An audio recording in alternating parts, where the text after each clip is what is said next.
Guys আজকে রয়েছি শুভ সন্ধ্যায়, তবে ঘড়ির কাটাকার 6:30 মতো বাজে। তবে এখন আমি রয়েছি তোমার আমাদের গ্রামে কিছু ভাই বোনদের এবং বাচ্চাদের সাথে শীতকালে যে ব্যাডমিন্টন খেলা বা র্যাকেট খেলা তারা আয়োজন করেছিল। তবে আমাকে বলেছে দাদা একটু আসার জন্য।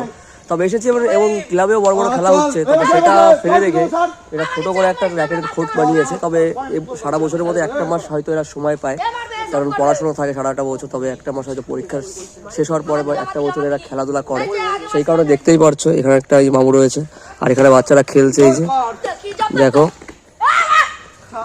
সত্যি এরা সুন্দর খেলছে এবং আমিও একটু এক মাস খেলবো। তবে এরা যখন রিকোয়েস্ট করেছে এবং সবার মধ্যে থাকতে খুব ভালোবাসি, তোমরা অবশ্যই জানো। তা চলো তাহলে গাইজ, ইতিমধ্যে দেখতে পাচ্ছ হাতে রয়েছে র্যাকেট। তবে খেলা শুরু করে দিয়েছি ওদের সাথে, এই যে দেখতেই পাচ্ছ। আর ইতিমধ্যে খেলা শুরু করে দিয়েছি, সত্যি খুব ভালো লাগছে। আর ঠান্ডা পড়ে, ঠান্ডার মধ্যে র্যাকেট খেলতে খুব ভালো লাগে। আর সত্যি খুব একটু কষ্ট হয়ে গেছে, তার মধ্যে তোমাদেরকে দেখালাম। চলো তাহলে কেমন খেলি, ভাই ক্যামেরা করছে, তারপরে দেখো তাহলে। হ্যাঁ চলো তাহলে দেখা হচ্ছে।